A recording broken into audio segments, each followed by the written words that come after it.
ಗುಲಾಮ ಅಲ್ಲಿಂದ ಒಂದು ಜಾತಿಗಳನ್ನ ಬೀದಿಗೆ ತಂದು ನಿಲ್ಲಿಸುವಂತ ಕೆಲಸವನ್ನು ಮಾಡ್ತಾ ಇದೆ.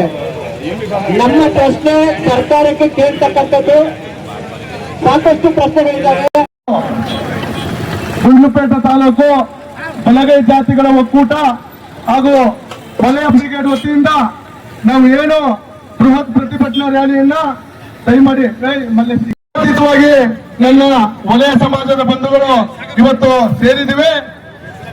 ನಾವು ಡಾಕ್ಟರ್ ಬಾಬಾ ಸಾಹೇಬ್ ಅಂಬೇಡ್ಕರ್ ಅವರು ಹೇಳಿದಂಗೆ ಸಂವಿಧಾನದ ಆಶಯದಲ್ಲಿ ಬಾಳು ಅಂತ ಹೇಳಿ ಅನುಚ್ಛೇದ 14 ಹಾಗೂ 16ರಲ್ಲಿ ಸರ್ವ ಸಮಾಜಗಳಿಗೆ ಅವಕಾಶಗಳನ್ನ ಕೊಡಬೇಕು, ಎಲ್ಲಾ ವರ್ಗದ ಜನರಿಗೆ ಅವಕಾಶವನ್ನ ಎಲ್ಲ ಕ್ಷೇತ್ರದಲ್ಲಿ ಕೊಡಬೇಕು ಅಂತ ಹೇಳಿ ನಮ್ಮೆಲ್ಲ ತಂದೆಯಾದಂತಹ ಡಾಕ್ಟರ್ ಬಾಬಾ ಸಾಹೇಬ್ ಅಂಬೇಡ್ಕರ್ ಅವರು ಮೀಸಲಾತಿಯನ್ನ ಅಸ್ಪೃಶ್ಯ ಮಹಿಳೆಯರಿಗೆ ಒಂದು ಮೀಸಲಾತಿಯನ್ನ ನಮಗೆ ದೇಶದಲ್ಲಿ ಜಾರಿ ಮಾಡಿದ್ರು. ಆ ಮೂಲಕ ಏನು ಮಾನ್ಯ ಸುಪ್ರೀಂ ಕೋರ್ಟ್ ನಿರ್ದೇಶನದಂತೆ ಒಳ ಮೀಸಲಾತಿಯನ್ನ ಜಾರಿ ಮಾಡಬೇಕು ಅಂತ ಹೇಳಿ ಕಳೆದ ವರ್ಷ ಸುಪ್ರೀಂ ಕೋರ್ಟ್ ಆದೇಶ ಮಾಡಿತು. ಆ ಆದೇಶ ಅನ್ವಯ ಏನು ಒಳ ಮೀಸಲಾತಿ ಅವತ್ತು ಜಾರಿ ಮಾಡುವಂತ ಅವಕಾಶವನ್ನ ಆಯಾ ರಾಜ್ಯಗಳಿಗೆ ಬಿಟ್ಟಿತ್ತು ಅಂತ ಹೇಳಿದಾಗ ನಮ್ಮ ಮಾನ್ಯ ರಾಜ್ಯ ಕಾಂಗ್ರೆಸ್ ಸರ್ಕಾರ, ಸಿದ್ದರಾಮಯ್ಯನವರ ನೇತೃತ್ವದ ಸರ್ಕಾರ ಏನು ಏಕಪದಿತ್ಯ ಮತ್ತೆ ಒಬ್ಬ ಜಸ್ಟಿಸ್ ಅನ್ನ ನಾಗಮೋಹನ್ ದಾಸ್ರವರನ್ನ ನೇಮಕ ಮಾಡಿ ಒಳ ಮೀಸಲಾತಿಯ ವರದಿಯನ್ನ ಪುನರ್ ಪರಿಶೀಲಿಸಿ ಮಾಡಬೇಕು ಅಂತ ಹೇಳಿ ಒಂದು ಒನ್ ಮ್ಯಾನ್ ಕಮಿಟಿ ಮಾಡಿ ಸರ್ಕಾರಕ್ಕೆ ನಾಗಮೋಹನ್ ದಾಸ್ ಅವರು ವರದಿಯನ್ನ ಸಲ್ಲಿಸ್ತಾರೆ. ಆ ವರದಿಯಲ್ಲಿ 3 ನಮ್ಮ ಇಷ್ಟ ಜಾತಿಯಲ್ಲಿನ 101 ಜಾತಿಗಳನ್ನ ಪ್ರವರ್ಗ ಎ, ಪ್ರವರ್ಗ ಬಿ, ಪ್ರವರ್ಗ ಸಿ ಅಂತ 101 ಜಾತಿಗಳನ್ನ 3 ಗುಂಪಾಗಿ ವಿಭಜಿಸಿ ನಮ್ಮ 101 ಜಾತಿಗಳಿಗೆ ಸಮಾನ ಅವಕಾಶ ಕಲ್ಪಿಸಬೇಕು ಅಂತ ಸರ್ಕಾರಕ್ಕೆ ಬೇಡಿಕೆ ಇತ್ತು ಒಳ ಮೀಸಲಾತಿ ಆದೇಶದಂತೆ. ಆದ್ರೆ ಇವತ್ತು ರಾಜ್ಯ ಸರ್ಕಾರ ಮಾಡ್ತಿರೋದು ಏನು, ಕೇವಲ ಒಂದು ವರ್ಗಕ್ಕೆ ಎಲ್ಲ ಹಕ್ಕು ಅಧಿಕಾರಗಳನ್ನ ಶೈಕ್ಷಣಿಕವಾಗಿ ಹಾಗೂ ಔದ್ಯೋಗಿಕವಾಗಿ ಏನು ಪ್ರವರ್ಗ ಹೇಗೆ ಮಾತ್ರ ಕೊಡ್ತಾ ಇದೆ ಅಂತ ಈ ಮೂಲಕ ನಮ್ಮ ವಲಯ ಸಮಾಜದ ಒಂದು ಅಸಮಾಧಾನ ಇದೆ. ಯಾಕೆಂದ್ರೆ ನೀವು ಈಗಾಗಲೇ ನೋಡಿರ್ಬೋದು, ಧಾರವಾಡ ಅಗ್ರಿಕಲ್ಚರ್ ಯೂನಿವರ್ಸಿಟಿಲಿ SC ಗಳಿಗೆ 10 ಪೋಸ್ಟ್ ಅಸಿಸ್ಟೆಂಟ್ ಪ್ರೊಫೆಸರ್ ಕಾಲ್ ಮಾಡಿದ್ರು. ದುಡ್ಡಿದೆಯಾ ಬಿಸ್ನೆಸ್ ಮಾಡ್ಲಿಕ್ಕೆ? ಡಾಕ್ಟರ್ ಬಾಬಾ ಸಾಹೇಬ್ ಅಂಬೇಡ್ಕರ್ ಅವರು ನಮ್ಗೆ ಮೀಸಲಾತಿಯನ್ನು ಕೊಟ್ಟಿರ್ತಕ್ಕಂಥದ್ದು ನಮ್ಮ ಮಕ್ಕಳ ಭವಿಷ್ಯ ಮುಂದೆ ಉಜ್ವಲವಾಗಿರ್ಲಿ ಅಂತ.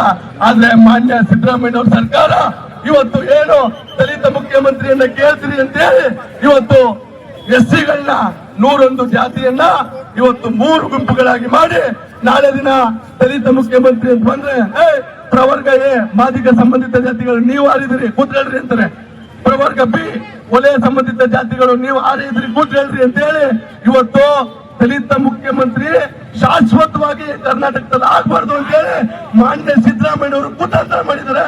ಇದ್ರ ವಿರುದ್ಧ ನಮ್ಮ ಕರ್ನಾಟಕ ರಾಜ್ಯ ಬಲಗೈ ಒಕ್ಕೂಟ ವಲಯ ಸಮಾಜ ಬಹಳ ಎಚ್ಚರದಿಂದ ನೋಡ್ತಾ ಇದೆ.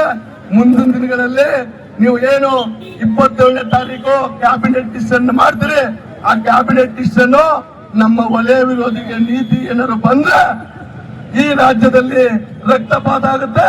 ಈ ರಾಜ್ಯದಲ್ಲಿ ವಲಯ ಸಮಾಜ ನಿಮ್ಮನ್ನ ಮುಂದಿನ ಚುನಾವಣೆಗಳಲ್ಲಿ ನಿಜವಾಗ್ಲೂ ಕೂಡ ಮನೆ ಕಳಿಸ್ತೀವಂತ ಈ ಮೂಲಕ ಸರ್ಕಾರಕ್ಕೆ ಎಚ್ಚರಿಕೆ ಕೊಡ್ತೇವೆ. ಮತ್ತೆ ಏನು ನಮ್ಮ ಸಮಾಜದ ಬಂಧುಗಳ ನಡುವೆ ಕೆಲವು ಆರೋಪಗಳಿವೆ. ಎಲ್ಲ ಮೀಸಲಾತಿಯನ್ನ ವಲಯ ಸಮಾಜದವ್ರು ತಗೊಂಡ್ಬಿಟ್ರು, ಮಾದಿಗರಿಗೆ ಏನು ಸಿಕ್ಕಿಲ್ಲ, ಮತ್ತೆ ಕೊಲಂಬಗಳು ನಮ್ಮಿಂದ ಎಲ್ಲ ಹಕ್ಕು ಅಧಿಕಾರಗಳನ್ನ ತಗೊಂಡ್ರು ಅಂತ ಹೇಳ್ತಾರೆ. ಸ್ವಾಮಿ, ಕಾಂಗ್ರೆಸ್ ಸರ್ಕಾರ ಒಳ ಮೀಸಲಾತಿಯನ್ನ ಜಾರಿ ಮಾಡಿದಾಗ ಯಾವ ಒಬ್ಬ ವಲಯ ಸಮುದಾಯದ ನಾಯಕ ಸಂಘಟನೆಯವರು ಕೂಡ ಯಾರು ವಿರೋಧ ಮಾಡಿಲ್ಲ. ನಾವು ಒಳ ಮೀಸಲಾತಿಯನ್ನ ಸ್ವಾಗತ ಮಾಡ್ತೇವೆ. ಆದ್ರೆ ಆ ಒಳ ಮೀಸಲಾತಿಯಲ್ಲಿ ಇರ್ತಕ್ಕಂಥ ನಮ್ಮ ವಲಯ ಸಮಾಜದ ವಿರುದ್ಧ ಏನು ನೀವು ಸರ್ಕಾರ ಸಮಾಜ ಕಲ್ಯಾಣ ಇಲಾಖೆ ಸಂಚು ರೂಪಿಸಿದೆ, ಅದರ ವಿರುದ್ಧವಾಗಿ ನಾವು ಮುಂದೆ ಹೋರಾಟವನ್ನು ಮಾಡ್ತೀವಿ. ಈ ಹೋರಾಟದ ಮುಂದೆ ನಾವು ವಿವಿಧ ಹಂತದಲ್ಲಿ ತಾಲೂಕು ಮಟ್ಟದಲ್ಲಿ, ಜಿಲ್ಲಾ ಮಟ್ಟದಲ್ಲಿ, ರಾಜ್ಯ ಮಟ್ಟದಲ್ಲಿ ನಾವು ಮಾಡ್ತೀವಿ. 27ನೇ ತಾರೀಕು ನೀವೇನಾದ್ರೂ ಮಾನ್ಯ ಸಿದ್ದರಾಮಯ್ಯನವರು, HC ಮಾದೇವಪ್ಪನವರು, ಪ್ರಿಯಾಂಕ್ ಖರ್ಗೆ ಅವರು, ಪರಮೇಶ್ವರ್ ಅವರು, ಮುನಿಯಪ್ಪನವರು, RB ತಿಮ್ಮಾಪುರ್ ಅವರು, ಶಿವರಾಜ್ ತಂಗಡಿಗೆ ಅವರು, ನೀವು 101 ಜಾತಿಗಳ ಶಾಸಕರು, ಸಚಿವರು ಏನು ನಮ್ಮ ಜನಗಳನ್ನ ನಿರ್ಗತಿಕ ಕೂಲಿ ಕಾರ್ಮಿಕರನ್ನ ಬೀದಿಗೆ ತಂದು ನೀವು ರಾಜಕೀಯ ಬೇಸ್ಕತ್ತಿದ್ರೆ ನಿಜವಾಗ್ಲೂ ಕೂಡ ನಿಮಗೆ ತಕ್ಕ ಪಾಠವನ್ನ ನಮ್ಮ ಎಲ್ಲ 101 ಜಾತಿಯ ಸಮುದಾಯದ ನಮ್ಮ ಸಮಾಜದವರು ನಿಮ್ಗೆ ಬುದ್ಧಿ ಕಲಿಸ್ತಾರೆ ಅಂತ ಈ ಮೂಲಕ ನಿಮ್ಗೆ ಎಚ್ಚರಿಕೆಯನ್ನ ಕೊಡ್ತಾ ನಮ್ಮ ವಲಯ ಸಮಾಜದ ಬಂಧುಗಳಿಗೆ ಆಗಿರ್ತಕ್ಕಂಥ ಅನ್ಯಾಯವನ್ನ ಖಂಡಿಸ್ತೀವಿ ಅಂತ ಹೇಳ್ತಾ ಈ ಅವಕಾಶಕ್ಕಾಗಿ ಧನ್ಯವಾದಗಳನ್ನು ಸಲ್ಲಿಸ್ತೇನೆ. ಮತ್ತೆ ದಯಮಾಡಿ We want Bekebeko. Dr. Baba Saheb Ambedkar ಅವರ ಸಿದ್ಧಾಂತಕ್ಕೆ ಡಾಕ್ಟರ್ ಬಾಬಾ ಸಾಹೇಬ್ ಅಂಬೇಡ್ಕರ್ ಅವರ ಸಿದ್ಧಾಂತಕ್ಕೆ ಕೇವಲ ಸಂವಿಧಾನ ಬೋಧಿಸಿ ವಲಯ ಸಮುದಾಯಕ್ಕೆ ಮೋಸ ಮಾಡುತ್ತಿರುವ ಸರ್ಕಾರಕ್ಕೆ ಸಂವಿಧಾನ ವಿರೋಧಿ ಸಮಾಜ ಕಲ್ಯಾಣ ಇಲಾಖೆಗೆ ಅಂಬೇಡ್ಕರ್ ವಿರೋಧಿ ರಾಜ್ಯ ಸರ್ಕಾರಕ್ಕೆ ವಲಯ ವಿರೋಧಿ ರಾಜ್ಯ ಸರ್ಕಾರಕ್ಕೆ ನೀತಿಯನ್ನು ಸುತ್ತಿರುವ ಶಾಸಕರಿಗೆ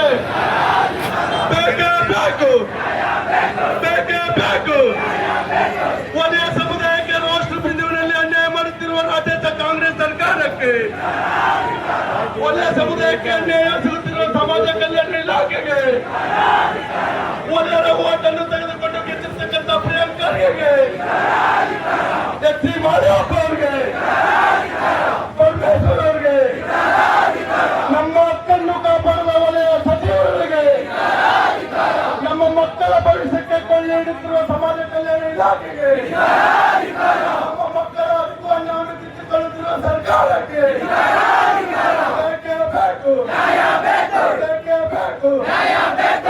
ಮೀಸಲಾತಿಯಲ್ಲಿ ವಲಯ ವಿರೋಧಿ ಸರ್ಕಾರಕ್ಕೆ ವಲಯರಿಗೆ ಇವತ್ತು ಎಲ್ಲರೂ ಸೈಲೆಂಟ್ ಆಗಿ ಮುಗಿದಂತೆ ಇವತ್ತು ಯಾರು ಇರಪ್ಪ ಯಾರು ಮಾತಾಡಬೇಕು ನಮ್ಮ ಮೀಡಿಯಾ ಬಂಧುಗಳಿಗೆ ಅವಕಾಶ ಮಾಡಿಕೊಡಿ ದಯಮಾಡಿ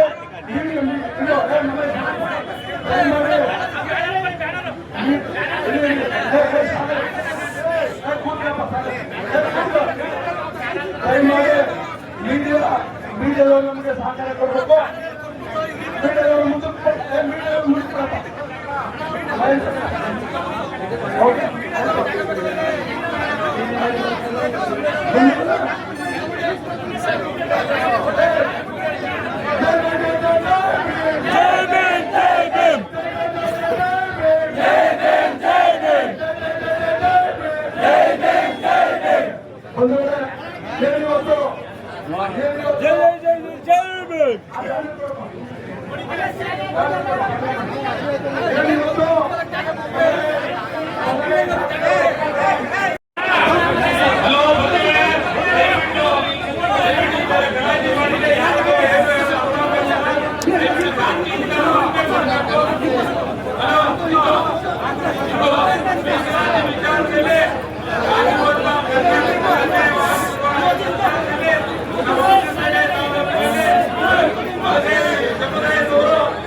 ಗೌರ್ಮೆಂಟ್ಗೆ ಒತ್ತಾಯ ಮಾಡಬೇಕಾಗ್ತದೆ. ಯಾಕಂದ್ರೆ ನಮ್ಮ ಮಾಡಿರುವಂತಹ ಬಲಗೈಗೆ ಹೋಟೆಲ್ ಪಟ್ಟಿಯಲ್ಲಿ ಮೀಸಲಾತಿಯಲ್ಲಿ 6 ಕೊಟ್ಟರು ಉದ್ಯೋಗದಲ್ಲಿ ವರ್ಗ ಎ ಬಿ ಸಿ ಅಂತ 1-2 ಅಂತ ಮಾಡಿರೋದ್ರಿಂದ 1ನೇ ವರ್ಗದವರಿಗೆ ಅನೇಕ ಲಾಭ ಆಗ್ತದೆ, 2ನೇ ವರ್ಗದವರಿಗೆ ನಷ್ಟ ಆಗ್ತದೆ, 3ನೇ ವರ್ಗ ಏನಿಂದ ಆಗ್ತದೆ. ಮಾತಾಡುವಾಗ ಒಬ್ಬ ಕಾಂಗ್ರೆಸ್ ಗುಲಾಮ ನನ್ನ ಮೈತ್ರಿ ಅಲ್ಲಿಂದ ಫಸ್ಟ್ ಆಫ್ ಆಲ್ ನಾನು ನೇರವಾಗಿ ಮಾತಾಡ್ತೀನಿ, ಇರೋ ವಾಸ್ತವ ಅಂತ ಹೇಳ್ತೀನಿ. ಬಂಧುಗಳೇ, ಇವತ್ತು ಏನಾದರೂ ನಮ್ಮ ಬಲಗೈ ಸಮಾಜನ ಬೀದಿ ತಂದಿದ್ರೆ ಅದು ನಮ್ಮ ಬಲಗೈ ಸಮಾಜದ ರಾಜಕಾರಣಿಗಳೇ ಕಾರಣ.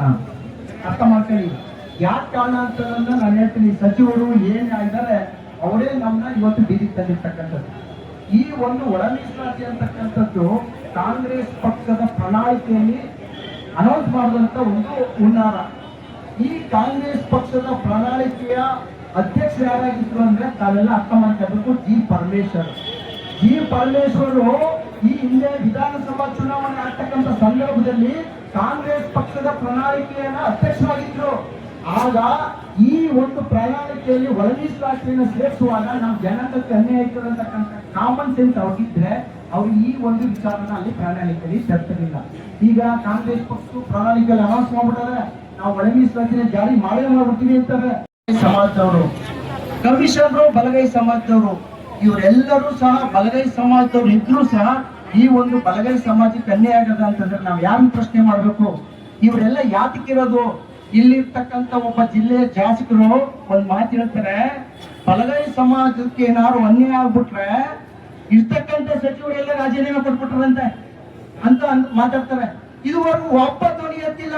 ರಾಜೀನಾಮೆ ಕೊಟ್ರೆ ಮುಡಮಕ ಈ ಒಂದು ವ್ಯಕ್ತಿಗಳು ಅಧಿಕಾರ ಕಂಡ್ಕೊಂಡು ಕೂತಿರ್ತಕ್ಕಂಥ ಸಚಿವರು ರಾಜೀನಾಮೆ ಕೊಟ್ರ? ಯಾರು ಒಬ್ಬ ಧ್ವನಿ ಎತ್ತಿಲ್ಲ ಕಣ್ರಿ. ಯಾರು ಒಳ ಮೀಸಲಾತಿಗೆ ಬಲಗೈ ಸಮಾಜದ ಹಿತವನ್ನ ಕಾಪಾಡ್ತೀನಿ ಅಂತ ಹೇಳ್ತಕ್ಕಂಥ ಒಬ್ಬ ಸಚಿವ ಒಂದು ಹೇಳಿಕೆ ಕೊಟ್ಟಿಲ್ಲ. ಇದು ದುರಂತ ನಮ್ಮ ಒಂದು ಜನಾಂಗದ ನಾಯಕರಿಗೆ. ಇವ್ರಿಗೆ ಏನಾದ್ರೂ ಕಿಂಚಿತ್ತು ಅಂಬೇಡ್ಕರ್ ಬಗ್ಗೆ ಅಭಿಮಾನ ಇದ್ರೆ, ಈ ಸಮಾಜದಲ್ಲಿ ಹುಟ್ಟಿ ನಾ ಈ ಸಮಾಜದ ಋಣವನ್ನು ತೀರಿಸಬೇಕು ಅಂತಂದ್ರೆ ಏನಾದ್ರು ಒಂದು ಕಿಂಚಿತ್ತು ಒಂದು ಅಭಿಮಾನ ಇದ್ರೆ ಈ ಕ್ಷಣದಿಂದಲೇ ಅವ್ರು ಈ ಬಲಗೈ ಸಮಾಜದಲ್ಲಿ ಇರ್ತಕ್ಕಂಥ ಸಚಿವರುಗಳು ರಾಜೀನಾಮೆ ಕೊಡ್ಬೇಕು. ಈ ಮುಖಾಲಕ್ಕೆ ಒತ್ತಾಯ ಮಾಡ್ತಾ ಇದ್ದೀನಿ. ಮಾನ್ಯ ಪ್ರಿಯಾಂಕ ಖರ್ಗೆ ಅವರೇ, ಮಾನ್ಯ ಪರಮೇಶ್ವರ್ ಅವರೇ, ಮಾನ್ಯ ಎಸ್ ಸಿ ಮಾಯಪ್ಪನವರೇ, ನಿಮ್ಗೆ ಈ ಸಮಾಜದ ಬಗ್ಗೆ ಏನಾದ್ರು ಕಿಂಚಿತ್ತು ಒಂದು ಅಭಿಮಾನ ಇದ್ರೆ ಈ ಕ್ಷಣದಿಂದ ರಾಜೀನಾಮೆ ಕೊಡ್ಬೇಕು. ಯಾಕಂದ್ರೆ ಎಲ್ಲಾ ರಂಗದಲ್ಲೂ ಒಳ ಮೀಸಲಾತಿ ಜಾರಿ ಆಗ್ಬಿಟ್ಟದೆ. 6 ತಿಂಗಳಾಗದ ಒಳ ಮೀಸಲಾತಿ ಜಾರಿಯಾಗಿ 27ಕ್ಕೆ ಇವರು ಡೆಡ್ ಲೈನ್ ಕೊಡೋದು.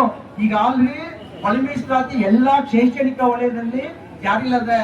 ಅಂತ ಸಂದರ್ಭದಲ್ಲಿ 27ಕ್ಕೆ ಫೈನಲ್ ಡಿಸಿಷನ್ ಅಂತ ಹೇಳ್ತಾರೆ. ಇವರು ಬಲಗೈ ಸಮಾಜನ ದಿಕ್ ತಪ್ಪತಕ್ಕಂತ ಕೆಲಸ ಮಾಡ್ತಾವೆ. ಅದರಿಂದ ಈ ಸಚಿವರು ನಮ್ಮ ಒಂದು ಹಿತವನ್ನ ಕಾಪಾಡೋದ್ರಲ್ಲಿ ವಿಫಲರಾಗಿರೋದ್ರಿಂದ ತಕ್ಷಣದಿಂದ ರಾಜೀನಾಮೆ ಕೊಡಬೇಕು ಅಂತ ಈ ಮೂಲಕ ನನ್ನ ಒತ್ತಾಯ ಮಾಡ್ತಾ ನನಗೂ ಒಂದೆರಡು ಮಾತನಾಡೋಕ್ಕೆ ಅವಕಾಶ ಕೊಟ್ಟರೆ ಎಲ್ಲರಿಗೂ ಧನ್ಯವಾದಗಳನ್ನ ಸಲ್ಲಿಸ್ತೀನಿ.